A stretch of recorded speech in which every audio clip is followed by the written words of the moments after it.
Welcome my dear rockets. आज हम देखने वाले हैं द ट्रायल। मूवी की शुरुआत में हमें रूपा नाम की एक महिला को दिखाया जाता है जो कि एक बिल्डिंग की छत पर जाती है जहां पर रूपा के पति अजय ने काफी अच्छी डेकोरेशन की होती है। वो ये सब कुछ दिखाकर रूपा को इम्प्रेस करता है क्योंकि आज उनकी पहली मैरिज एनिवर्सरी है। कुछ देर साथ में एंजॉय करने के बाद अजय रूपा से कहता है कि मैं तुम्हारे लिए एक सरप्राइज और रखा हूँ, उसके लिए तुम्हें आंख बंद करनी पड़ेगी। अब रूपा जैसे ही आंख बंद करती है अजय वहां से गायब। फिर जब वो अपनी आंखें खोलती है तो देखती है अजय उस बिल्डिंग से नीचे गिर चुका है जिसकी मौत हो गई है। अगले सीन में हम रूपा को यही स्टेटमेंट इंस्पेक्टर को देते हुए देखते हैं। इसके जाने के बाद रूपा की हल्की सी मुस्कान दिखाई जाती है और यहीं से सीन होता है कट। अगले सीन में हमें 15 दिन के बाद का समय दिखाया जाता है जहां हम पुलिस ऑफिसर राजीव को देखते हैं जिसकी टेबल पर एक एनवलप रखा हुआ है जो कि कोर्ट की तरफ से उसके लिए आया है। राजीव इस लिफाफे को खोलकर देखता है तो उसमें अजय के केस इन्वेस्टिगेशन फिर से करने का ऑर्डर होता है। साथ ही उसमें एक डायरी और एक फोटो थी जिसमें एक पब में रूपा किसी लड़के को हक करते हुए दिखाई दे रही थी। अब यहाँ राजीव को पता चलता है कि अजय की पत्नी रूपा भी एक पुलिस ऑफिसर थी, इसलिए उसे इस केस में खासी दिलचस्पी हो जाती है। इसलिए वो तुरंत रूपा के घर पहुंच जाता है जहां बैल बजाने के बाद भी कोई दरवाजा नहीं खोल रहा था। इसीलिए राजीव देखता है कि दरवाजा तो खुला हुआ है। वो सीधा अंदर जाता है जहां उसे ऊपर से सीढ़ियों से उतरते हुए रूपा दिखाई देती है जिसके हाथ में ड्रिंक है और वो काफी खुश लग रही है। अपने पति की मौत के 15 दिनों के बाद रूपा का ये रूप देखकर राजीव भी हैरान था। वो रूपा से इस बारे में सवाल करता है। वो कहती है कि तुमसे मतलब और तुम होते कौन हो ये सब कुछ पूछने वाले। ये मेरा घर है, मैं चाहूं जो करूं। इस पर राजीव रूपा को वही पब वाली फोटो दिखाकर पूछता है कि आप इस शनिवार की रात कहाँ थी। रूपा कहती है मैं फिर वही कहूंगी तुमसे मतलब। ये बताओ तुम यहाँ क्यों आए हो। ये सुनते ही राजीव उसको री इन्वेस्टिगेशन पेपर्स दिखाता है और कहता है कि मुबारक हो, आपके पति के केस की इन्वेस्टिगेशन दोबारा से करने का ऑर्डर आ गया है क्योंकि कुछ लोगों ने आपकी इस पब वाली फोटो के बल एक पिटीशन डाल दी है जो कि एक्सेप्ट हो गई। ये बात सुनकर रूपा को लगता है पूरी तरह से शॉक। जिसके बाद हम उसे राजीव के सामने पुलिस स्टेशन में देखते हैं जहां रूपा से राजीव पूछताछ करने वाला होता है। वो सबसे पहले रूपा से वही सवाल पूछता है, आखिर राजीव कैसे मारा गया। इस पर रूपा कहती है कि अजय के मौत के अगले ही दिन मैंने इन्वेस्टिगेशन ऑफिसर्स को अपना स्टेटमेंट दे दिया था, फाइल में होगा, पढ़ लो। रूपा का ये एटीट्यूड देखकर राजीव उससे कहता है कि आप इस केस में सस्पेक्ट हो तो जो पूछा जाए उसे साफ साफ और सीधी तरीके से जवाब दो। यहाँ आप ऑफिसर नहीं है, मैं हूं। बाकी ये जो इंटरोगेशन हो रही है ना, इसकी रिकॉर्डिंग की जा रही है जो कि कोर्ट भी देखेगा, तो जो पूछा जाता है उसे शुरुआत से बताना शुरू करो। यहाँ कहानी जाती है फ्लैशबैक में जहां रूपा अपनी ड्यूटी पर होती है। तभी उसे अजय का कॉल आता है जो उससे कहता है कि आज हमारी पहली एनिवर्सरी है तो मैं तुम्हारे लिए सरप्राइज प्लान किया है, इसलिए घर नहीं बल्कि मेरे नेक्स्ट अपार्टमेंट में आ जाना, छत पर। अब अजय ने जैसा कहा था रूपा बिल्कुल वैसा ही करती है और फिर हमें वही शुरुआत वाला सीन दोबारा से दिखाया जाता है। ये सब कुछ सुनकर राजीव रूपा से पूछता है कि आपको क्या लगता है अजय आपको क्या सरप्राइज देने वाला था। रूपा कहती है कि ये भला मुझे कैसे पता होगा, ये राज भी उसी के साथ चला गया। अगला सवाल होता है आपको क्या लगता है अजय की मौत कैसे हुई होगी।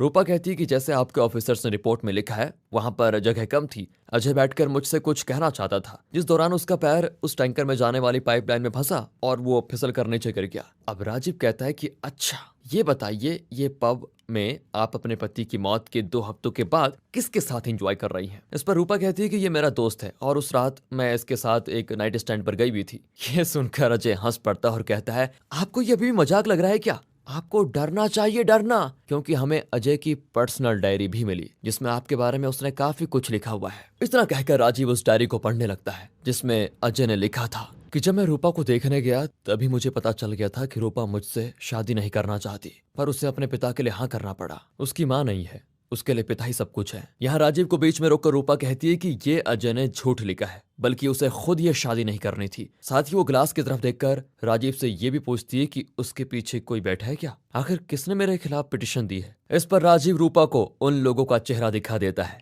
ग्लास के दूसरी तरफ हम लोगों को देखते हैं जिनमें से एक थी अजय की कजन वैष्णवी जिसे उसकी दोस्त ने ये पब वाली फोटो भेजी थी। वो जब अपनी सेल्फी ले रही थी तो उसमें रूपा भी आ गई जो किसी से गले मिल रही थी। ये देखकर वैष्णवी अजय के दोस्त को कॉल लगाकर पूछती है क्या अजय ने कभी कोई ऐसी चीज शादी के बाद शेयर की है जो उसको काफी तकलीफ देती हो। इस पर अजय का दोस्त उसे कुछ बताता है और फिर क्या था, वैष्णवी तुरंत रूपा के पास पहुंच जाती है जो उस वक्त किसी से फोन पर बात कर रही होती है। वैष्णवी कहती है कि मेरी किताब रह गई थी, उसी को लेने आई हूँ। रूपा उससे कहती है कि मैं किसी से फोन पर बात कर रही हूँ, तुम जाकर खुद ले लो। अब वैष्णवी यही तो चाहती थी। वो ऊपर पहुंचकर जल्दी से अजय की डायरी ढूंढ लेती है जिसमें उसने वो सब कुछ लिखा हुआ था जो उस शादी के बाद उसने सहा था। उसमें यह भी लिखा था कि रूपा उसे बुरी तरह परेशान करती थी, जिसके जवाब में रूपा कहती है कि चलिए अगर मान भी लिया कि वो डायरी लिखता था तो वो 32 साल का था, तो अगर उसे ये आदत थी तो उसने कम से कम 8-9 डायरीज तो लिखी होंगी। तो वैष्णवी से कहो कि बाकी डायरीज भी लेकर आए। वो ये भी कहती है कि पहले कोई ठोस सबूत लेकर आओ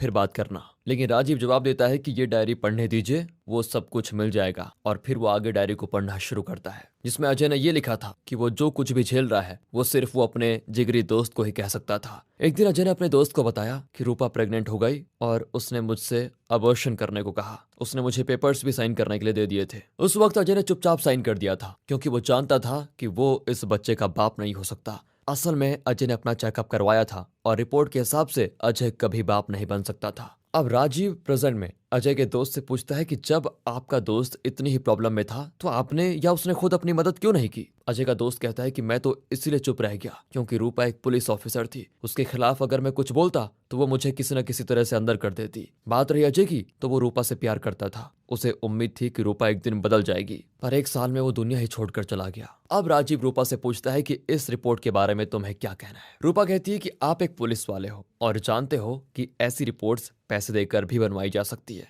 उसके जवाब को सुनकर राजीव आगे डायरी पढ़ता है, जिसमें लिखा हुआ था एक दिन जब रूपा का बर्थडे था तो अजय उसके लिए ज्वेलरी लेकर आया। उसी वक्त अजय के पिता ने जब रूपा को जन्मदिन की बधाई दी तो रूपा ने उल्टा उन्हें सुना दिया और बोला कि अपने लड़के को थोड़ा समझाओ, ऐसी चीजें ना किया करे। उस दिन अजय पहली बार अपने पिता के सामने रोया था। अब इसके जवाब में रूपा ये कहती है कि असल में उस वक्त मेरे पापा का एक ऑपरेशन चल रहा था, तो मैंने अजय से कहा कि तुम अपनी सैलरी बचाओ ताकि घर मैनेज हो पाए। उस वक्त ज्वेलरी लाने का क्या मतलब, वो ये सब कुछ पता नहीं क्यों करता था, वो मासूम था या बेवकूफ, कुछ पता नहीं चलता था। मैं तो बस यही कहना चाहती हूँ कि ऐसी लड़ाइयाँ कई बार हमारे बीच हो चुकी हैं, इसका मतलब ये नहीं कि मैं उसे मार दूंगी। आगे अजय ने लिखा होता है कि वो इस शादी के बाद इतना परेशान रहने लगा कि उसने एक साइकेट्रिस्ट से सलाह ली। अब डॉक्टर राजीव से बता देता है कि अजय मुझसे लगातार दवाइयां ले रहा था और उसी ने कहा था कि इस बारे में मैं किसी को ना बताऊं। असल में अजय की बीवी सच में बहुत ही अब्यूजिव थी, जिस कारण अजय की दवाइयां भी चल रही थी। इसके जवाब में रूपा बोलती है कि लगता है आपने पोस्टमार्टम रिपोर्ट नहीं देखी ठीक से। उसके तहत अजय की बॉडी में ऐसा कोई भी सब्सटेंस नहीं पाया गया जो ये साबित कर जाए कि अजय की किसी भी तरह की दवाइयां चल रही थी। अब इस पोस्टमार्टम रिपोर्ट को देखकर डॉक्टर कहता है कि सर मैं सच कह रहा हूं और हो सकता है कि उसकी दवाइयां किसी ने ऐसी दवाओं से बदल दी हो जिसका पोस्टमार्टम में कोई ट्रेस ही ना मिले। लेकिन इसका राजीव के पास कोई सबूत नहीं था, इसलिए वो रूपा से सच बताने के लिए कहता है और उससे पूछता है कि क्या तुमने कभी अजय के बारे में किसी से फोन पर कहा था, लाइक ऐसा कुछ कि मैं अजय को मारकर उससे छुटकारा पाना चाहती हूँ। रूपा कहती कि बिल्कुल नहीं। अब इस पर राजीव उसे अजय का फोन दिखाता है जिसमें एक रिकॉर्डिंग थी। असल में एक बार जब रूपा किसी से बात कर रही थी तो अजय ने उसकी बातें रिकॉर्ड कर ली थी। उस वक्त रूपा किसी से अजय को मारने के बारे में बात कर रही थी। अब इस रिकॉर्डिंग को सुनकर रूपा कहती कि सर आप ही देखो वो किस हद तक गिर सकता है मुझे फंसाने के लिए। राजीव कहता है कि उसकी जान चली गई है और तुम उस पर इल्जाम लगा रही हो, भला कैसी औरत हो तुम। राजीव उस पर काफी ज्यादा चिल्लाता भी है और यहाँ फ्रस्ट्रेशन में आखिरकार रूपा उसे कह देती है कि हाँ मैं मारना चाहती थी उसे। इतना कहते ही राजीव के चेहरे पर एक मुस्कान आ जाती है। वो रूपा से कहता है कि वाह तो सच्चाई बयान करो। रूपा जवाब देती है कि इस डायरी को अजय ने सिर्फ इसलिए लिखा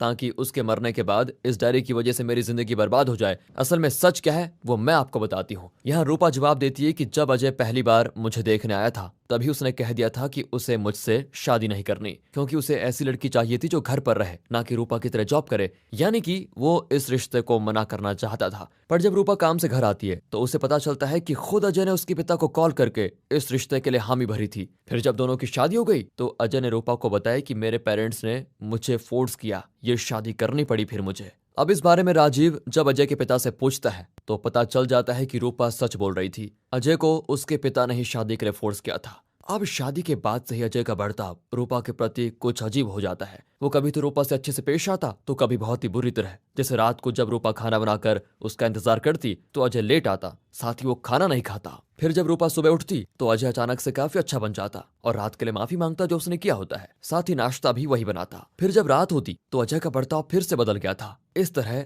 जब रूपा ने अजय को अपनी प्रेगनेंसी की खबर दी तो वो काफी खुश हुआ, मगर शाम को आने के बाद उसने रूपा से अबॉर्शन पेपर्स पर साइन करने के लिए कहा क्योंकि वो बच्चा नहीं चाहता था। अब रूपा समझ नहीं पा रही थी कि आखिर ये सब अजय जानबूझकर कर रहा है या उसे कोई दिमागी बीमारी है। और अब इस बात का जवाब जानने के लिए राजीव अजय के पिता से पूछताछ करता है, जो बताते हैं कि स्कूल में अजय का एक दोस्त हुआ करता था, जिसकी एक दिन अचानक किसी बीमारी की वजह से मौत हो गई और इसका अजय के दिमाग पर काफी बुरा प्रभाव पड़ा। उसने किसी से भी बातचीत करना बंद कर दिया था। फिर एक दिन मैं घर में एक नया टीवी लाया, जिसे कहां पर रखना है इस बात को लेकर मेरी और मेरी बीवी के बीच बहस हो गई। उस वक्त अजय कई हफ्तों के बाद बोला और खुद उसने बताया कि टीवी कहां रखनी है। अब उस समय ये देखकर अजय के पिता को लगा कि वो अजय से ही हर सलाह लेंगे, ताकि कम से कम अजय बात तो करे। फिर उन्होंने अजय से हर चीज में सलाह लेनी शुरू कर दी, फिर चाहे वो छोटी से छोटी बात हो या फिर बड़ी से बड़ी। इस कारण अजय पूरी तरह से नॉर्मल हो गया, पर उसे अब ये अच्छा लगने लग गया था कि लोग उससे सलाह लें, उसकी राय लें। और अब प्रेजेंट में ये सच जानने के बाद राजीव फिर रूपा के पास जाता है और पूछता है कि तुमने अजय को कैसे मारा, ये बता दो। जिस पर वो कहती है कि अजय को मैंने नहीं बल्कि उसने अपनी जान खुद ली थी। यहाँ वो राजीव को अजय का खत दिखाती है जो उसने मरने से पहले लिखा था, और यह हमें दिखाया जाता है कि अजय उस रात खुद नीचे कूदा था। फिर जब रूपा अपने घर आई तो उसे उसका एक लेटर मिला। और अब प्रेजेंट में राजीव अजय के पिता से कंफर्म करता है तो ये हैंडराइटिंग अजय की थी। रूपा बताती है कि जब पुलिस ने इन्वेस्टिगेशन की और इसे एक्सीडेंट समझा तो मैंने उन्हें ये लेटर नहीं दिखाया, क्योंकि इसमें अजय ने मेरे खिलाफ लिखा था। पुलिस मुझ पर ही शक करती, इसलिए मैं चुप रहना चाहती थी। राजीव कहता है, क्या तुम मुझे बेवकूफ समझती हो? अजय भला अपनी जान क्यों लेगा जब वो तुम्हें परेशान करता था? चुपचाप सच बता दो, ये सब करके तुम बच नहीं जाओगी। यहाँ फिर से रूपा अपनी कहानी को बदलती है और रोते हुए बताती है कि उस रात जब अजय ने मुझे आंख बंद करने के लिए बोला तो मैंने उससे इस लेटर के बारे में पूछा। असल में यहाँ आने से पहले रूपा तैयार होने घर गई जहाँ उसे अजय का लेटर मिला, इसलिए वो इसके बारे में अजय से पूछती है। यहाँ अजय हंसते हुए कहता है कि ओह, तुमने देख लिया। मेरा तो प्लान था कि मैं आज तुम्हारी इज्जत मिट्टी में मिला दूंगा। जब मैंने बताया था मैं तुमसे शादी नहीं करना चाहता तो तुमने मुझसे शादी क्यों की? मुझे तो मेरे पेरेंट्स ने फोर्स किया, फोन करके हाँ बोलने को कहा था, लेकिन तुम तो मना कर सकती थी। रूपा कहती कि तुम्हारे पेरेंट्स की तरह मेरे पिता भी हैं और वो हार्ट पेशेंट है। अगर मैं मना कर देती तो उनकी सेहत पर फर्क पड़ सकता था। दरअसल बचपन से घर के हर फैसले और सुझाव को अजय के माता पिता उसी से लेते थे, तो उसे ये बर्दाश्त नहीं था कि रूपा, जो कि एक पुलिस ऑफिसर है, वो खुद से कोई चीज डिसाइड करे, फिर वो चाहे कुछ भी हो, यानी खाना, कपड़े और कहाँ जाना वगैरह वगैरह। यहाँ तक कि अजय तो ये चाहता था कि रूपा अपनी जॉब से रिजाइन कर दे। अब अजय ये सब कुछ बताते हुए ऊपर चढ़ जाता है, जो रूपा से कहता है कि क्या मैं नीचे कूद जाऊं? अगर ऐसा हुआ तो तुम बुरी तरह फंस जाओगी। वो जब ये कह रहा होता है तभी अचानक से संतुलन खोने के कारण वो गिर पड़ता है, और जब रूपा देखती है तो वो लटका हुआ था। यहाँ रूपा जानबूझकर उसकी मदद नहीं करती और अजय गिरकर मर जाता है। अब ये कहानी सुनकर राजीव कहता है कि आपने खुद कबूला कि आप अजय को मार डालना चाहती थी और फिर उस रात आपने उसकी जान बचाने की कोशिश भी नहीं की, यानी कि आपकी 10 साल की सजा तो पक्की है। इस पर रूपा कहती है कि एक दिन जब मैं अजय का कंप्यूटर इस्तेमाल कर रही थी तभी मैंने गूगल के सर्च पर देखा, अजय ने सर्च किया था किसी को ऊपर से धक्का कैसे दे। दोस्तों, इसीलिए कहा जाता है ब्राउजिंग हिस्ट्री वगैरह डिलीट कर देनी चाहिए ना। यहाँ रूपा को लगा कि अगर वो अजय को बचाने के लिए हाथ बढ़ाती है तो कहीं अजय ही उसे खींचकर नीचे ना गिरा दे, इसलिए रूपा ने उसकी मदद नहीं की, जिसकी इस बात पर राजीव विश्वास करने को राजी नहीं था। यहाँ रूपा रोते हुए कहती है कि मैं भी एक आम लड़की की तरह जिंदगी बिताना चाहती हूँ, अपने दुख के बारे में बताते हुए रोना चाहती हूँ, पर मेरी वर्दी मुझे ऐसा करने नहीं देती। मैं अगर अजय के बारे में उस वक्त कंप्लेंट करती तो बाहर लड़कियों को क्या मैसेज जाता, वो क्या सोचती? जब एक पुलिस ऑफिसर खुद एक घरेलू हिंसा और टॉर्चर का शिकार हुई तो भला वो लड़कियां कहाँ जाएंगी? इतना कहकर रूपा रोने लग जाती है, और उसे रोता हुआ देखकर वहां बैठी वैष्णवी, अजय के दोस्त और अजय के माता पिता का दिल पिघल जाता है। वो सभी रूपा को संभालते हैं और फैसला करते हैं अपना केस वापस लेने का, जिस बात पर राजीव बौखला जाता है। पुलिस स्टेशन से घर आने के बाद वैष्णवी रूपा से पिटीशन फाइल करने के लिए माफी मांगती है। इस पर रूपा कहती कि तुम्हारी जगह मैं भी होती ना तो मैं ऐसा ही करती। और वो पब में मेरे साथ मेरा एक कॉलेज का फ्रेंड था जो मुझे जबरदस्ती वहां पर लेकर गया, क्योंकि मुझे कुछ भी अच्छा नहीं लग रहा था, तो वो मुझे बस दिलासा दे रहा था। उसी वक्त तो फोटो खींच गई होगी और तुम्हारा मुझ पर शक हुआ होगा। फिलहाल अब सब कुछ साफ हो गया है। अगले दिन रूपा से मिलने के लिए खुद राजीव आता है और हमें पता चलता है कि उस रात पब में रूपा किसी और के साथ नहीं बल्कि राजीव के साथ थी। यहाँ पर कहानी के असली पत्ते खुलते हैं। जब अजय लटक रहा था तब जानबूझकर रूपा ने उसे नहीं बचाया था, क्योंकि उसने अजय की डायरी और वो लेटर पहले ही पढ़ लिया था। ये सब करके अजय उसे फंसाना चाहता था। असल में वो एक साइको था जिसे सिर्फ रूपा को नीचा दिखाने से मतलब था। वो रूपा के साथ कभी नरम और कभी गरम वाला व्यवहार सिर्फ इसीलिए कर रहा था ताकि रूपा को परेशानी हो, और उसकी इस परेशानी से अजय को मजा मिल रहा था। अब क्योंकि वो अजय की मदद नहीं करती तो अजय मारा जाता है, जिसकी मौत के बाद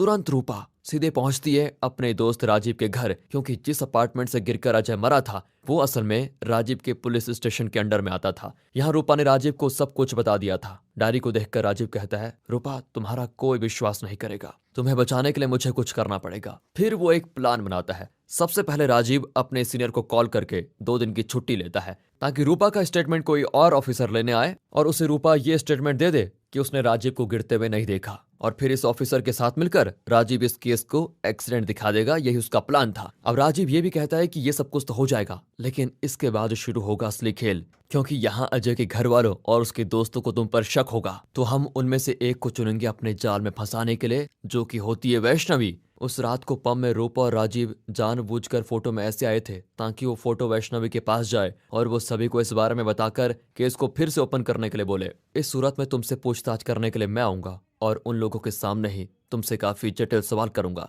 जिसके जवाब तुम्हें 15 दिनों में तैयार करने होंगे। अब वो जवाब क्या होंगे? तुम एक पुलिस वाली हो तो तैयार कर लोगी। फिर मेरे सवालों का जवाब देने के साथ तुम अजय के दोस्त और घर वालों को ये विश्वास दिलाओगी कि तुम कैसे इस शादी में सफर कर रही हो। जो विश्वास होते ही वो खुद ये केस वापस ले लेंगे। तो शुरुआत से जो भी हुआ दोस्तों, वो राजीव और रूपा की चाल थी। यहाँ राजीव ने एक दोस्त होने के नाते रूपा की मदद की और रूपा ने राजीव को इस्तेमाल किया, क्योंकि जो चीज अजय ने डायरी में लिखी थी वो सच थी, झूठी कहानी थी रूपा की। और यही शुरू से रूपा का प्लान था। असल में इस अपार्टमेंट में अजय ने नहीं बल्कि रूपा ने अजय को बुलाया था ताकि वो राजीव के पुलिस स्टेशन के एरिया में आ जाए, क्योंकि इनका घर किसी और एरिया में था। यहाँ अजय रूपा के बदले हुए व्यवहार से काफी खुश था, पर मौका मिलता ही रूपा उसे धक्का देकर छत से नीचे गिरा देती है, जिससे अजय की मौत। फिर उसके बाद जो हुआ वो तो आपने देखा ही। असल में रूपा को पहले से पता था कि अजय डायरी लिखता है, साथ ही उसने अपनी जान लेने की भी कोशिश की थी, इसलिए उसने वो लेटर भी लिखा था। अगर वो अपनी जान ले लेता तो रूपा ही फंसती, इसलिए रूपा ने ये रास्ता चुना ताकि सांप भी मर जाए और लाठी भी ना टूटे। उसने सभी को बेवकूफ बनाया और इसी के साथ दोस्तों ये मूवी खत्म हो जाती है। मिलते हैं ऐसी थ्रिलर मूवी के साथ, तब तक के लिए गुड बाय, ख्याल रखिए अपना, and finally thanks for watching.